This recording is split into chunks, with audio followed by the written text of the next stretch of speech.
Howdy, Halo fans. Welcome to episode 3 of the Halo Hot Take Hoedown.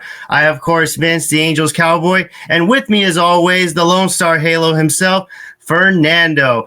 And today, our hot take is going to be about a certain free agent signing that we believe is standing out amongst all the free agent signings that we've had this season.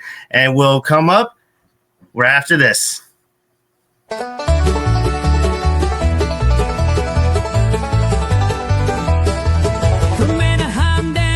Texas plains, hot takes flying, riding off the range. Lone Star, Halo, Cowboy, Vince, calling it bold, never on the fence. Hold down time, turn it up loud. Hot takes are ringing, drawing a crowd. No matter how wild, no matter how strange, ain't no limit on the takes we say.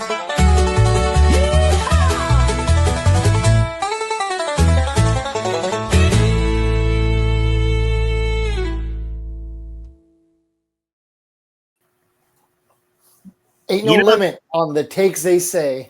You know, that intro gets me every time because I feel like I want to make a line dance out of that song. Well, maybe you need to. Maybe that'll be what happens at one of these Halo Hot Take tailgates. How about that? Yeah. Can't wait for that one. A line dance. You and Todd are going to lead it. Okay. I mean, I'm the avid goer, so I'll make something up, but we'll see.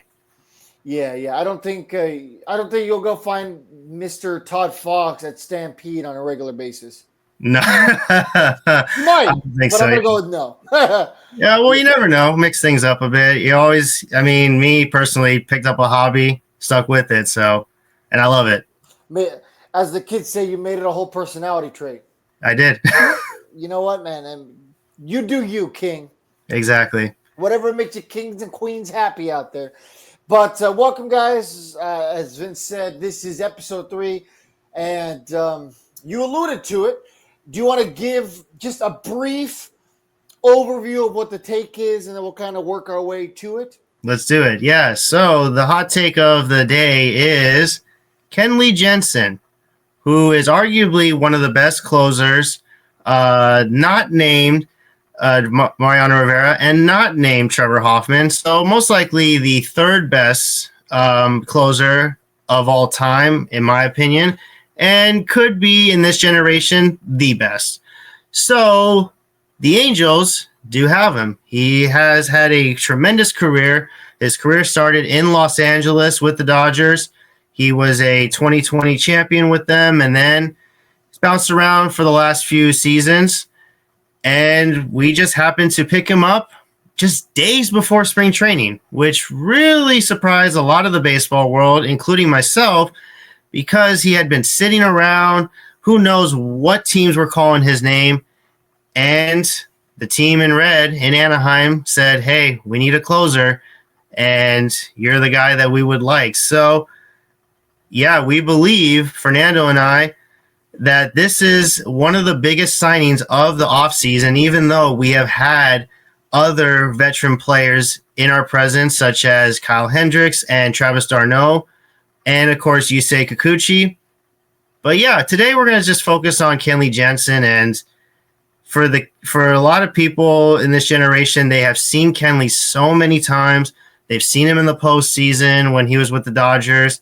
And even though I think he was in the postseason with Atlanta, if I'm not, correct me if I'm wrong there, but to see a generational closer in Anaheim right now, he's shown a little bit of trust is the one word I would like to describe.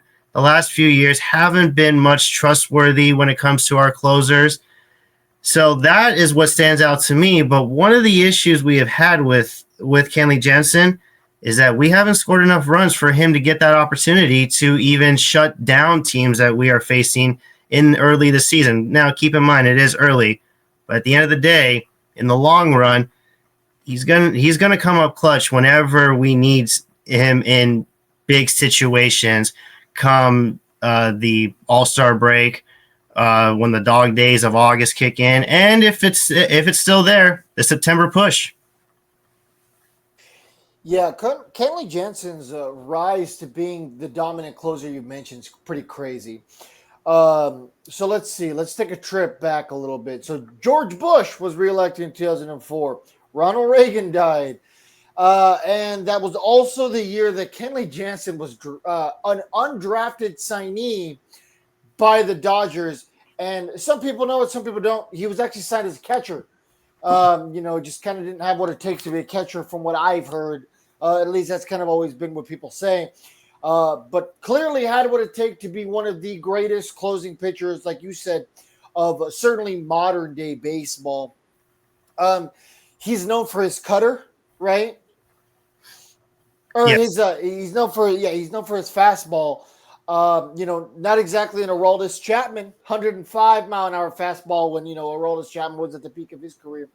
But Kenley Jansen, a very well-respected closer as well. Southern California, we've been very spoiled as SoCal baseball fans, at least as long as you and I have been on this planet, to have some really good closers. We grew up with Trevor Hoffman, in the Angels' backyard. The team that we just mentioned right now, up to 5, had Eric Gagne when I was a kid and when you were a kid. Troy Percival, K-Rod, just to name a couple. Heath Bell. We can go down the list. But Kenley Jansen is probably the most recent name to come out and get to that tier of elite.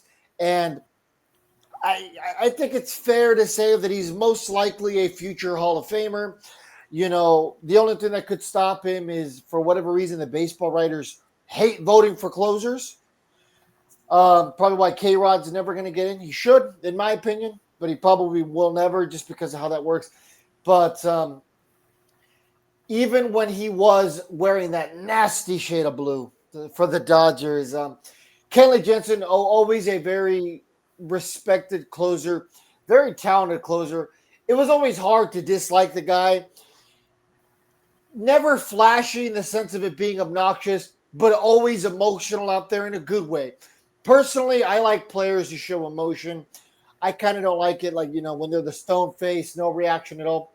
Be human out there. But Jensen's obviously always kind of worn his heart on his sleeve, but never in a showboat way.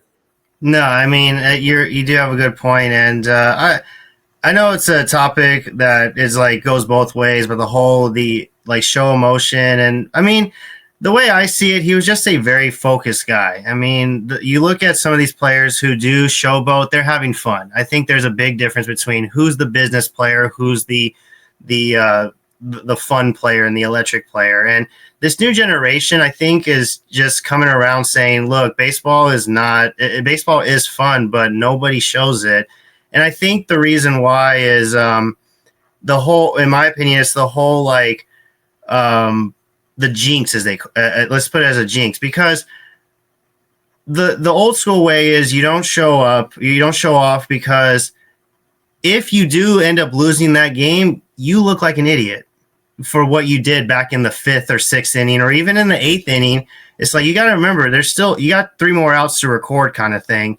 When it comes to that bottom of the 9th inning. And then I think that, in my opinion, that's how Kenley Jansen was, where he said, look, I'm getting paid to get 3 outs. So he has that focus in him, and that's what the Angels need, and that's why they got him, because look at the past closers we have had. I mean, the last time I believe that we had a solid shutdown, in-your-face closer, Houston Street, because and before that, we had a history of dominant closers. We had Troy Percival, who is the face of Angels closers, and then K-Rod took over after that. And then when K-Rod went to the Mets, who was next in line? Well, we had to go get a guy, and we got Brian Fuentes, and that only lasted 2 seasons. And we could have he made one big mistake against Alex Rodriguez, which blew away our World Series opportunity.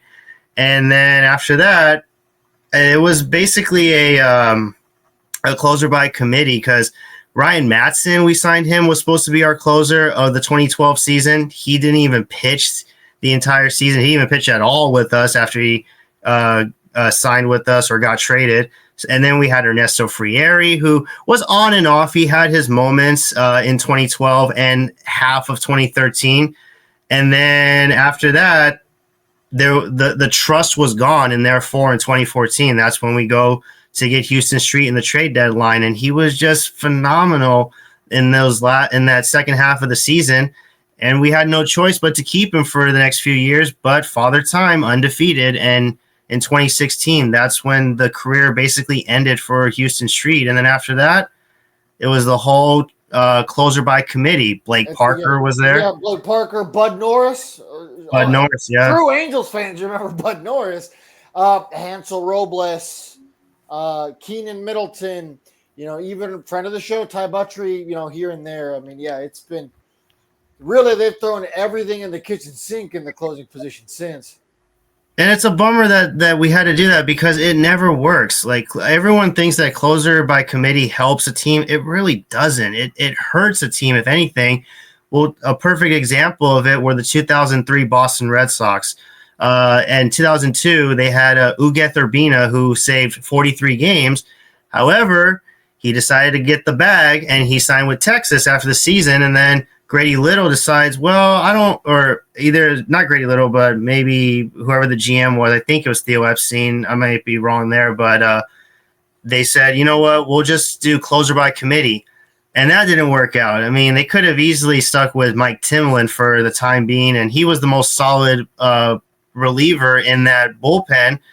And it bit him in the butt because guess what? In Game 7 of the ALCS, Grady Little decides to keep Pedro in, and people were thinking, what are you doing? Like, why are you keeping Pedro in? He's tired. Well, Grady Little knew that his bullpen was not the best. They call it the leaky pen, and he was scared to death that his bullpen was going to be Scott Norwood wide right. And it could have happened. I mean, regardless of what, in my opinion, if he takes him out and the bullpen blows it, Grady Little still gets fired. And now back to the Angels. Yeah, the committee, the closer by committee never works, and it never did. And just every single year we just had a new closer. We thought Carlos Estevez was going to be that guy for the last 2 seasons, and he had his moments. I think it was in 2023 we had the hope, and he was like, wow, we finally got our guy. He goes to the All-Star game. And then the league figured him out. And that's the worst part about baseball, is that other teams and hitters have a tendency to figure out pitchers, and pitchers' careers end in a blink of an eye. I will say this, we should give Estevez a little bit in terms of his flowers. In 2024, while he was still here, he seemingly had figured something out because, his trade value was pretty high when we traded him last year to where did he go last year? The Philly. Red Sox took, the Phillies. Yeah, I was going to say the Red Sox took Garcia. And what a great trade that ended up being for the Angels because he really went to Boston and did nothing. So, I mean, if he would have stayed here, he would have done nothing by default. I mean, he went, basically straight to the IL. Mm-hmm. And then Estevez did okay with the Phillies, but obviously not enough. I completely agree. Closer by committee is a great concept. We have 3 different guys that could close. Okay, but why are you sending Bud Norris out there? That doesn't make sense to me. I always like the idea of having a lockdown closer back there. If you think about it, most of these teams that are successful have a successful back end of the bullpen, and in many cases, lockdown closers. Yeah, you'll get a team here and there that has an average closer, or they misuse it. Look at the 2016 Cubs. Joe Madden almost blew the World Series just because he kept misusing Aroldis Chapman. Oh yeah, that's part of the issue sometimes too. Yeah, you have to keep your closer in check. You can't just be depending on that one guy. I mean, I think the only closer that you could depend on to pitch long games or multiple innings was Mariano Rivera, and maybe Josh Hader too. You can throw him in the mix because Hader had his moments when he was in Milwaukee, and even now, like it's and then Kenley. I think Kenley's had his moments too, but when he comes in, it's always like 4-out saves. The majority of the time, I did see him do that. Never saw him pitch more than 2 innings, like full innings, that is. So yeah, it's just you do have to be cautious of who you use, especially your closer. And I just hope Ron Washington uses him more conservatively and like, look, you're just the ninth inning guy. If I do need you in a 2 runners on with 2 outs in the 8th inning, then yeah, I can count on you. And also, let's not forget the topics we've been talking about for the last few weeks was the veteran presence. And Kenley Jensen being here is going to help Ben Joyce in the future because as of now, Ben Joyce is our setup man. And we've had a history of setup men turning into closers, and that's kind of how it goes. That's a natural progression for a lot of teams. I mean, Yeah. look at Heath Bell. He was a setup guy for Trevor Hoffman. Trevor Hoffman went to Milwaukee. Heath Bell became one of the most dominant closers in baseball during that half decade. You know what I mean? So that does happen. So I'm happy that this is going on as well because Ben Joyce needs that mentorship, and he's definitely going to be a closer. I mean, he could easily be a full-time setup man for the rest of his career, but he could also be that guy that comes in the middle of a game, like even the 6th or 7th inning, because another strategy you can use on certain teams is that you mix up who your pitchers are. Like you bring in like a Kyle Hendricks who throws like 89 miles an hour, 87 to 89, basically your Greg Maddux, and then all of a sudden you're seeing 105, and then it messes up your timing. And then you bring in somebody who still can throw high 90s, but not as high as Ben Joyce. So yeah, you can mix it up a little bit, but it seems like Ben Joyce is set in stone that he is going to be a future closer for the Angels, and we just needed somebody to come up to him and say, hey, I know you can. I see a lot of in your future. This is your team. This is your future. Just keep your arm healthy, and then I'll help you out with certain pitches that you throw. And Kenley's known for his cutter. I don't know. Maybe Kenley will say, hey, you ever thought about throwing a cutter and mix it up a little bit? Because not only is the speed going to help you out, but if you add speed and movement to your pitches, dude, you're going to be unstoppable. Yeah, especially because I want Ben Joyce to maybe take a couple miles an hour off of his velocity. I mean, he is starting to have already issues with inflammation. He's had a history of it since he got drafted here. So I'm a little worried about the long term. I think naturally we all are, right? 105 miles an hour is really, really cool until it's not cool, if you know what I mean. Yeah, yeah, So totally. it's cool until all of a sudden you're on the IL. Then it's like, you know what? It's not that cool, actually. So, yeah, Ben Joyce has great stuff. But I think his last outing when he was throwing, 91 miles an hour, was that in Houston? No, it was in Tampa. Tampa. Yeah. Tampa. Yeah, when his velocity was down to the low 90s, everybody was a little concerned. Angels X was like, man, get rid of this guy, trade him. I mean, obviously that's just what X is a bunch of overreaction. Nobody would have actually wanted to trade him. But I know there was a lot of red flags up that night. Yeah, I was gonna. Group chat. Yeah, I was gonna mention that too because I remember watching the highlights and seeing what was going on, and I was looking at the miles per hour. I said, "This is not him." Like, and right away when I see crazy. Yeah, when I see low velocity, I've picked up on that. The more we learn this game, regardless of how old you are, you still learn it. And one thing I've learned is that when a pitcher's velocity goes down, it's concerning. It's like, okay, why is it going down? Yeah, that shouldn't happen. I mean, and it's usually 2-3 miles an hour happens with fatigue, and usually it is soreness or some type of inflammation. And to hear that came out with the inflammation, now it all made sense. But now your fingers are crossed right now and hoping that it's something minor, and he just needs to rest up a little bit. And I think it's what he needs at this time. Yeah, absolutely. Now, before we take a quick little sponsor break, do you have anything else on this topic before we move to the question of the day or the hot take of the day? I mean, not.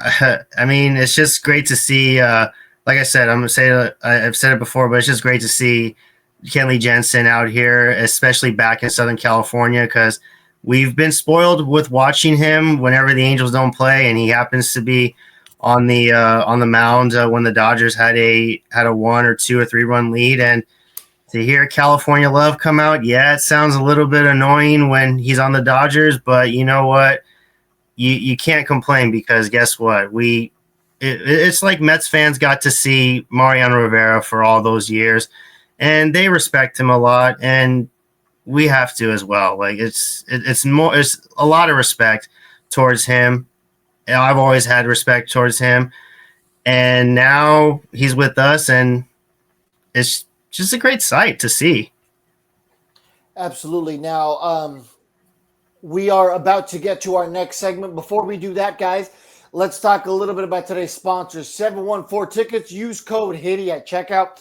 I just, at this point, when you guys listen to this, I've been to 2 out of the 3 Rangers Angels games.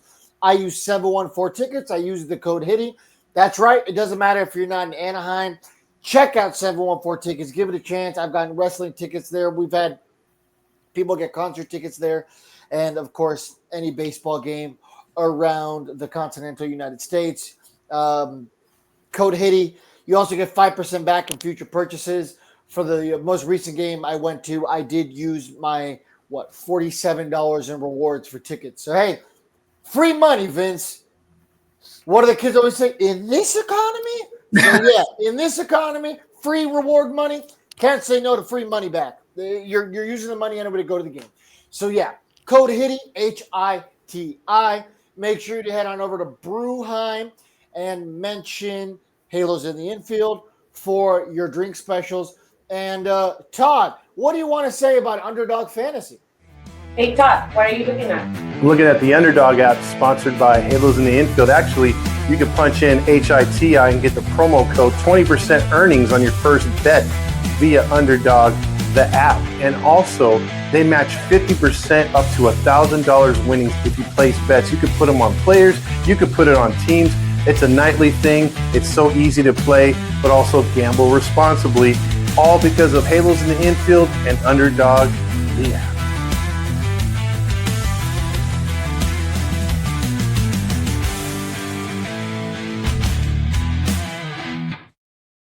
Yes, please gamble responsibly. Don't do anything that we wouldn't do. Don't bet your house. Don't bet your car. Just bet what you have. That's the only thing we ever ask. There is help out there if you need it. Now, this Hitty hot take of the week, I will share it, and then Vince, you can take it away on your opinion. Now, on 414, the hot take was Kenley Jensen was the best Angels move of the offseason. Not Soler, not Newman, not insert name here. It was Kenley Jensen. Vince, what do you think? Yeah, of course it's great to have him because look, we got our guy basically. We got our closer that we can trust, and the just having him in the clubhouse is going to help out a lot because he has been to the postseason. Let's not forget about that part, and he knows what it's like to be a leader. He knows what it's like to get to the postseason and to go through the long seasons. So for him to be in this clubhouse, it's the issue that the Angels have had is that we haven't had players who have been in situations like this when it comes to being in the playoffs. And you look at all the free agent signings we had; they all had one thing in common, or even trades as well. They've been to the postseason. Kenley Jensen, of course, has been to a World Series in 2020, and he's also been to 2 in 17 and 18. And then you have Hendricks, who was a champion in 16. You had Darno, who was a champion in 21. You had Soler, who was also on that 21 team. So to have Kenley Jensen, it's even much better because he was in our backyard. We knew about him for many, many, many years at Dodger Stadium. And he had his fair share of pitching against us in Anaheim. He had a couple of relief appearances here. But now to be with us full time, it's going to be exciting to see. And I'm glad. At first, I'm going to be honest with you, I was kind of skeptical about the signing because his age is coming in, and we all know Father Time stays undefeated unless he is drinking some water from the Benjamin Button fountain, or the Fountain of Youth. I mean, and he's back to his old self when he was with the Dodgers. And there is one game that really stood out to me, and I want to bring it up. It's the game when he had, I think it was the first game we won, when it was against Tampa. And we took that 4-3 lead in the ninth thanks to Luis Rengifo. And I see Kenley Jensen come in. And I still felt a little nervous because we've had a past of in the ninth inning, we get the lead, and then all of a sudden it gets tied up or they walk us off. And when we had that runner on third, and I'm just fingers crossed and everything. I think I was in the kitchen watching the whole game, cooking dinner, and then I was thinking, like, come on, Kenley, like, you're here for a reason. And then for him to get that final out with the runner stuck at third, man, it's something that I have never felt in a while. I think the last time I felt that excited about trusting a closer was Houston Street back in 2014, 2015, because yeah, it's just nice to see that, and that type of pitcher, that type of generational closer. It can only go up from here, and that's the biggest hope we have right now. Look, the way I see it, the term's always been pitching wins championships, right? And this isn't going to be a championship winning team. Hey, I hope I'm wrong. Bring out the crow. I'll eat it right in front of it. I'll eat it live on air. But this is probably not a championship winning team this year. That's, I think, fair to say. But what I can say is that in theory, the back end of this bullpen can be very good, right? We don't know exactly what we're going to get out of Robert Stevenson when he does come back post Tommy John. We should be inching pretty close to that now. I mean, my guess is the end of May or June, we might actually start seeing him some rehab stints. And then end of June, early July, we should start seeing him, right? So that should be, in theory, our seventh inning guy. Our eighth inning guy, Ben Joyce. Look, I know a lot of people were angry because they were like, hey, Ben Joyce is a closer. Guys, Ben Joyce wasn't ready, right? I know we want him to be ready, but we didn't fall into this issue of not having a closer in 1 year, right? It's been a long negligence by the front office of getting and keeping a closer, right?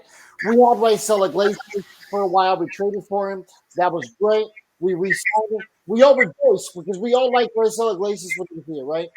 And then he had a really bad – what year was that? 2022? Yeah, 22. And you traded him to the Braves and you got peanuts back, right? You got Tucker Davidson. Where's that guy now? Probably working at a Harley Davidson. And it was basically a salary dump, right? The Braves helped us out in theory. So there you go. And after that, yeah, you already brought up Estevez. So look, we now have a situation where we have, I would say, probably the best closer in Major League Baseball right now. I mean, you really can't argue, right? Is he the best currently in terms of stuff? Probably not, right? There's somebody out there who's going to be better than him at this age. But you know what? Jensen has been there, and he's done that. You have mentioned it already. High leverage situation. Sometimes I feel like this guy likes walking people and giving up people just for fun. It's his MO, right? I mean, there was a Dodger fan who said it. I don't know who it was. And we have a couple of Dodger fans who called it. Once the announcement was made, they had said, like, hey, Kenley Jensen, he's going to give up a hit and a walk every single game. I think you might have even brought that up also. It's just that's his MO. It's always been in his MO, even when he was a Dodger. And maybe the guy does it for fun. Maybe he does it for the thrill. Who knows? But at the end of the day, he clearly always ends up finding a way to shut the door because he's done it 450 times. That doesn't happen on accident. You might be able to do it 20 times on accident. If you don't do it that many times, you're one of the most dominant closers in Major League history by accident. So he's just kind of always been wired that way. And he's made a career out of doing just that. So it's a good signing because it solidifies the back end of the bullpen. And as you said, we've all said on this network many times, this last month leading up to the season, there's now a veteran presence really all over the locker room, not just Jansen, that hasn't been there before. So some of these younger guys can at least have the opportunity to ask a guy like Kenley Jansen. Well, yeah, If it wasn't for him, who's Ben Joyce going to talk to? Hey, Hada, he's not there anymore. yeah, exactly. Where's So he? Veteran. yeah, exactly. So the veteran presence is going to help. But another thing I like to mention too, what really stands out to me when he pitches, and you mentioned the whole like he'll give up a hit or a walk or something. But one thing that I never understood why he did it until I actually saw it or like experienced it was when he purposely balks to get a runner to third base. Now, normally you don't want to do that. It's like you're really going to put a runner on third and risk it. But then when you have a runner on third, you can use your windup, and he does. Obviously, he doesn't have a windup. A lot of closers don't have windups. They always pitch from the stretch because that's all they need. But when he's in the windup, he kind of has a semi windup, but all it is just a delayed leg kick. He does a Clayton Kershaw a little bit, and he also like does quick pitch a little bit on some players and also on some hitters, and he also doesn't. I've noticed sometimes he won't come to a full set, and it counts like as a windup, even though he's in a stretch position. But just because there's a rule that just because you're in a stretch position doesn't mean that you don't have to do a windup. You can do a step back with that front foot. Noah Syndergaard's known for doing that. Corbin Burns does it too, where he does a little toe tap in the front. So we haven't seen it yet. Well, actually, we did see it when he had that runner stranded at third. He was able to do that, and I think that's his bread and butter when he has that delayed leg kick, because he can mess up hitters' timings and it's true, because Clayton Kershaw, he's one of the best in our generation, and a lot of hitters say the same thing. They're like, "Why can't you hit off Clayton Kershaw?" And they said, "Dude, his windup and his leg kick, you want to swing so bad once that leg gets down, but once he twitches at that bottom, then you're like, what do I do?"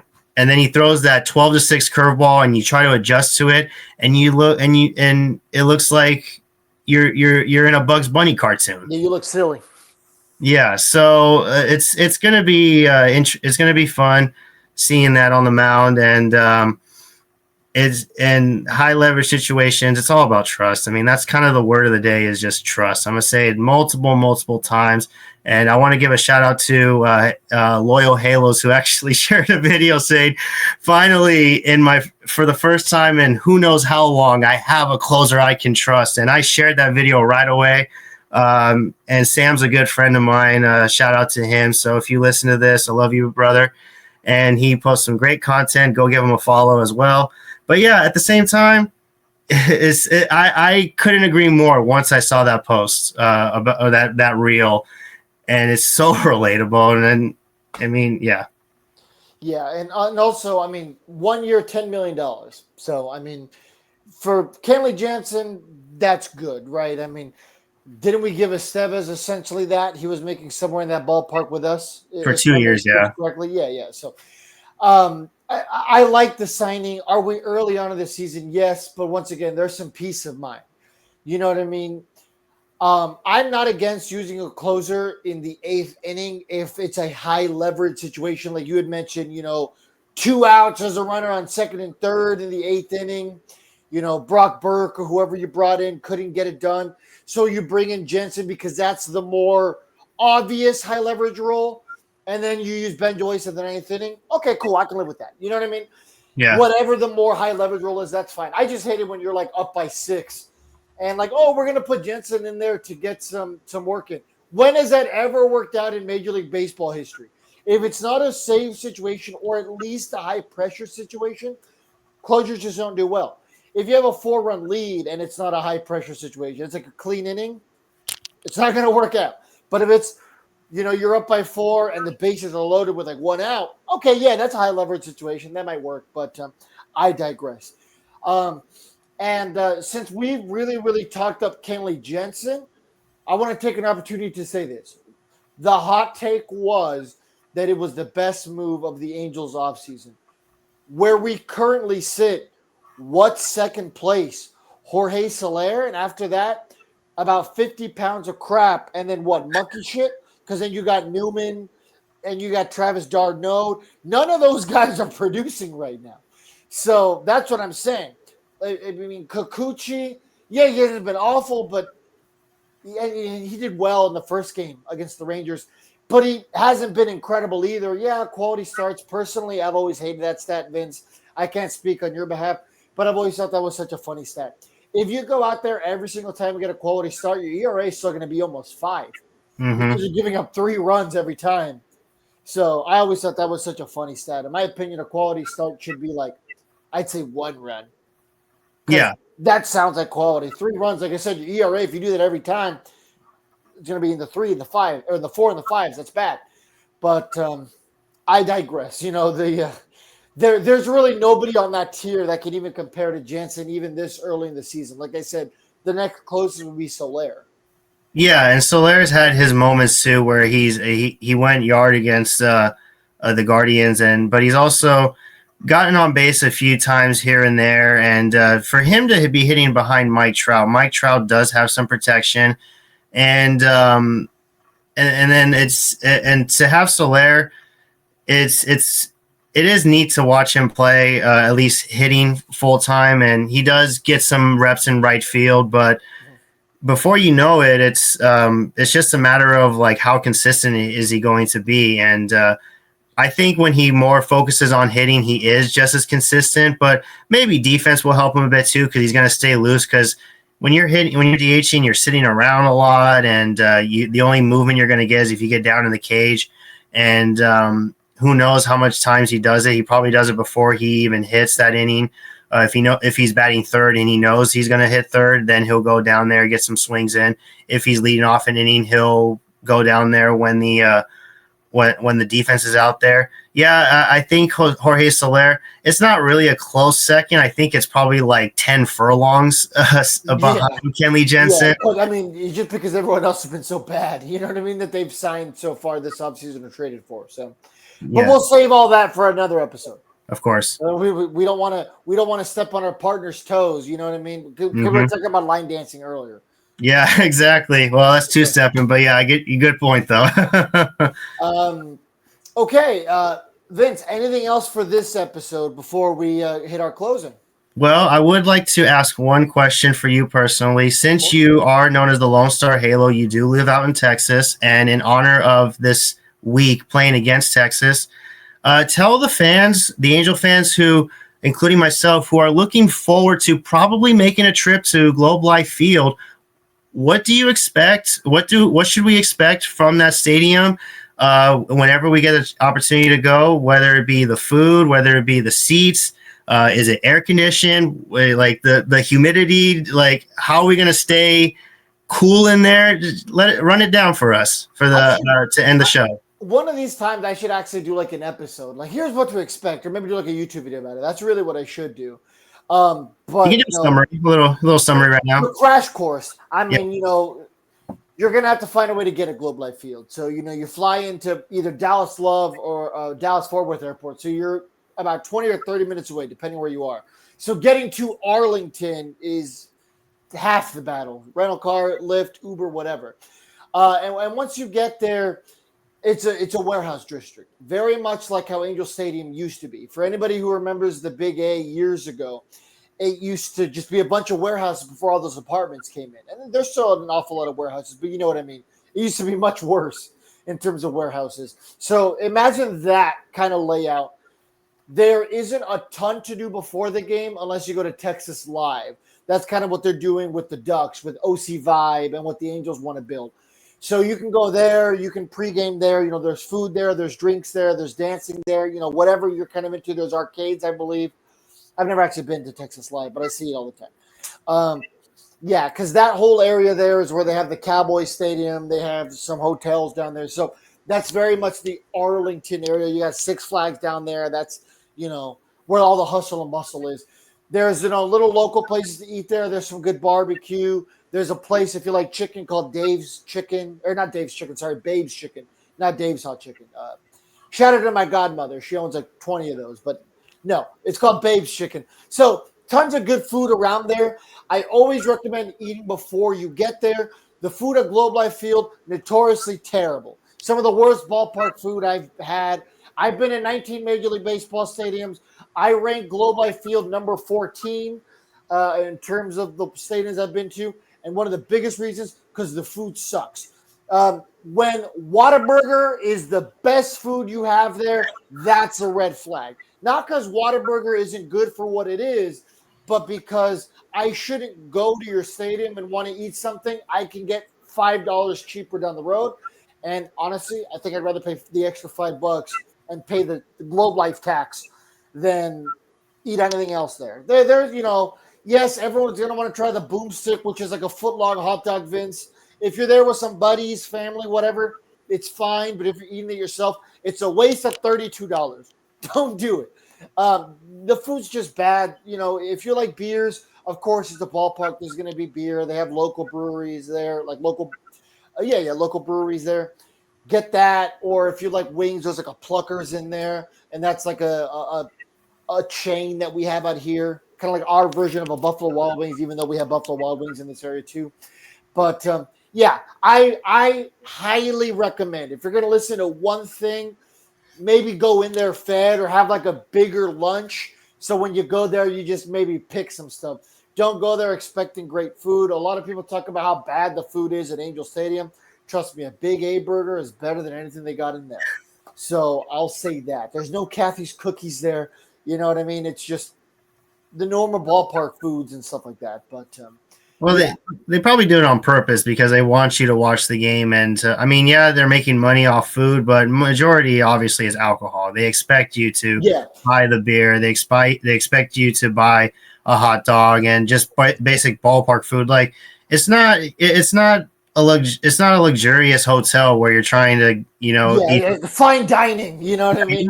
You're not there for fine dining. You're there to watch a ball game, so they want you to be in your seats. And I think that's why some teams do have low quality treats. And here's nachos. Shut up and go sit down. You know what I mean? Yeah, exactly. Here's your helmet nachos. It's like it's gonna. Those for the record. Yeah, every team does, I believe, and I can't go wrong with that. I mean, that's like when I don't get helmet nachos a lot, but when I do, like I make sure to enjoy it, and I make sure sometimes I share it depending on who I'm with. But if I'm by myself, maybe I will kill it, but it's kind of hard. It's kind of a challenge, especially when you hit the gym almost every day. Like you don't want to feel it the next day.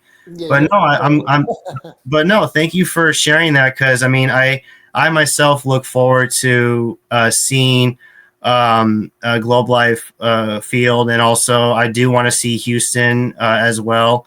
Come on, like I'll fit in perfectly already, and I'll just wear a different jersey. But I may have to deal with the whole just man up and have to wear the jeans and the boots and deal with sweaty pants for 5 hours or however long the day is going to be. But I'll probably wouldn't go in the summertime. If anything, I'll if the Angels are there in April for sure. May I hear is a little bit better, but once June, July hits, forget it. So, yeah, you won't catch. Other than work, you won't catch me dead out here wearing pants in the summer, unless I'm going out on a date or something. But at that point, you're basically in the AC, right? You know what I mean?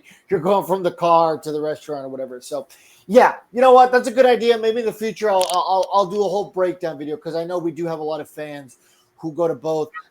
We have various TikToks and YouTubes of previous stadiums I've been to. So shameless plug. Check those out if you haven't. I've done one of like Wrigley Field and Yankee Stadium and all that. So check those out if you haven't already.